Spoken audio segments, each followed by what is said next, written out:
Guys, magluluto tayo ngayon guys ng minarinate na baboy. So, marinate ko ito for 1 hour. Adubuhin lang natin ito mga guys. Tanghalian guys. Mas masarap ito na ulam pag tanghalian.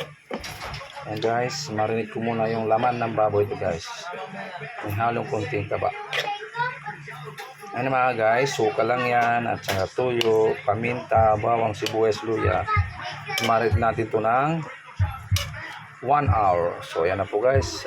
Abangan natin mamaya guys anong mangyayari dyan guys. Pagka yan naluto na guys, tanghalian, ayos ito guys. Tama lang to, pang pamilya lang guys. Ito lang budget natin guys. Tama-tama lang.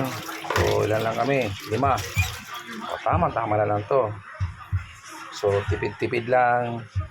Hindi 2 hiwa. Okay na, guys. Sige po. Tabayan natin, guys, mamaya. A few moments later. Hello, guys. Ayan na po yung sinasabi ko. So, kanina minarinate natin yan.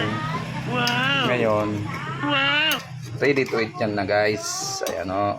Ayan o, may kunting halog na itlog. Oops, sumusok-usok guys. May itlog guys. Oops. So, kunting ano to guys. Matutuyo na siya. Pag natuyo ng kunti guys, kain tayo guys.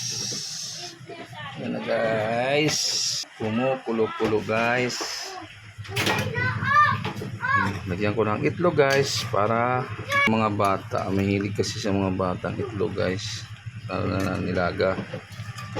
So ayan guys,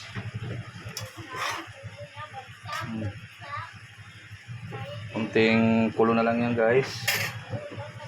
Ayos na yan guys, sarap guys. Takpan natin ulit guys.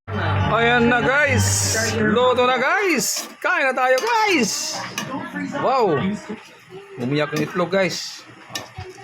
Ayan na guys, luto na po. Thank you for watching guys. Kain tayo guys. Luto na siya. So, tikman natin guys.